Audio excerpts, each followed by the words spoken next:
Ketika baru tiba di Jepang, hal yang paling menyulitkan saya adalah kendala bahasa. Saya tidak tahu apa-apa tentang Jepang. Rasanya seperti kembali menjadi seorang bayi. Begitu datang, saya langsung masuk kelas 2 SMP. Sambil sekolah, saya belajar tentang kehidupan dan budaya Jepang di sebuah tempat bernama Karafuru. Namun, saya hampir tidak bisa memahami pelajaran. Dan saat mencoba belajar di rumah, mempelajari hal yang tidak saya ketahui dengan bahasa yang tidak saya mengerti, terasa sangat sulit buat saya. Setelah 7 tahun, saya mulai tinggal bersama orang tua lagi, tetapi hubungan kami tidak berjalan baik. Di rumah pun saya tidak merasa nyaman. Saya sering berpikir, saya ingin menyerah saja. Namun, di sekolah ada guru yang baik hati dan teman-teman yang menyemangati. Ayo, berjuang bersama, sehingga saya bisa bertahan. Di Karafuru, ada teman yang saya anggap sebagai rival. Dengan semangat tidak mau kalah, saya belajar dengan giat.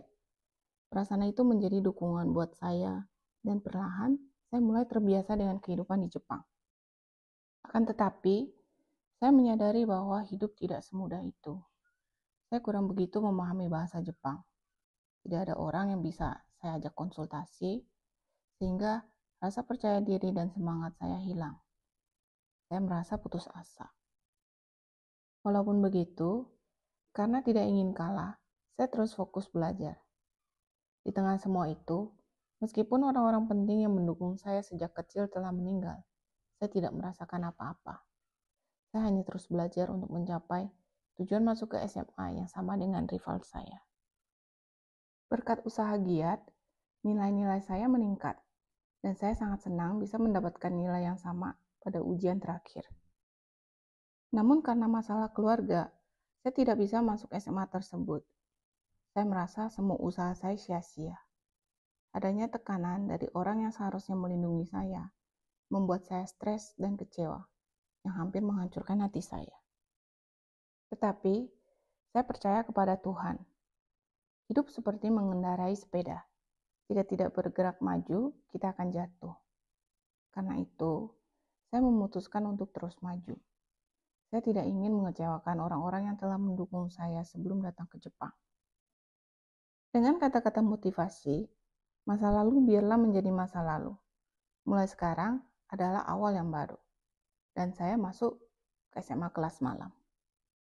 Di SMA, saya mulai melatih otot dan bekerja paruh waktu.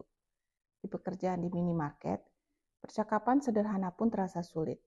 Tapi, lama-kelamaan saya percaya diri dan mulai bisa berbicara. Di sekolah, saya bertanya kepada guru dan teman-teman tentang hal-hal yang tidak saya mengerti, dan mulai menikmati tantangan untuk hal-hal baru.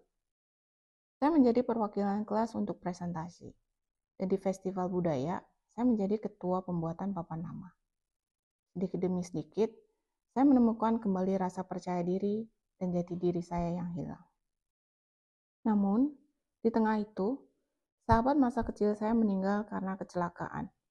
Saya kembali dilanda kesedihan yang besar. Kan tetapi, saya teringat kepada orang yang mengajarkan saya pentingnya bersyukur. Dan saya merasakan bahwa semangat saya telah kembali. Saya berpikir, di dunia ini ada orang yang jauh lebih menderita daripada saya. Saya masih beruntung. Saya bertekad untuk berusaha lebih keras lagi. Di kelas 2 SMA, saya tetap aktif di OSIS dan mempertahankan nilai saya. Saya menjadi ketua di festival budaya, ikut lomba menulis karangan tingkat prefektur, dan ikut kompetisi di kegiatan ekstrakurikuler. Dari pengalaman ini, saya belajar bahwa hidup itu seperti roda. Ada kalanya kita berada di atas, ada kalanya kita jatuh ke bawah. Oleh karena itu, penting untuk memilih jalan hidup yang ingin kita jalani tanpa adanya penyesalan. Di sekitar saya, ada orang yang menyesali pilihan mereka. Oleh karena itu, saya ingin mencoba tantangan yang belum pernah dilakukan siapapun di SMA kelas malam, yaitu masuk universitas negeri. Walaupun ini mungkin sulit, tapi kalau belum mencoba, kita tidak akan tahu. Di luar jam pelajaran pun, saya bertanya kepada guru dan terus belajar. Awal kelas 2 SMA memang penuh kejutan dan kekecewaan. Tapi saya menyadari tidak ada gunanya terus-menerus terpuruk dan mulai mengarah ke depan. Sekarang di kelas 3, saya juga ada kekhawatiran. Tapi saya dikuatkan oleh kata-kata, orang yang menutup matanya di masa lalu akan buta di masa kini. Dan saya terus berusaha. Saya sekarang bisa berbicara di depan orang dan berpikir, masa lalu biarlah menjadi masa lalu. Yang terpenting adalah masa depan. Tujuan saya ke depannya adalah masuk universitas negeri, mempelajari pembuatan barang, dan menjadi orang yang bisa berkontribusi bagi masyarakat. Saya ingin menjadi pribadi yang lebih baik dan menjadi orang dewasa yang penuh percaya diri dan mampu bersikap baik kepada orang lain. Saya tidak akan terikat pada masa lalu dan akan terus maju melangkah ke depan, menjalani hidup saya sendiri. Terima kasih.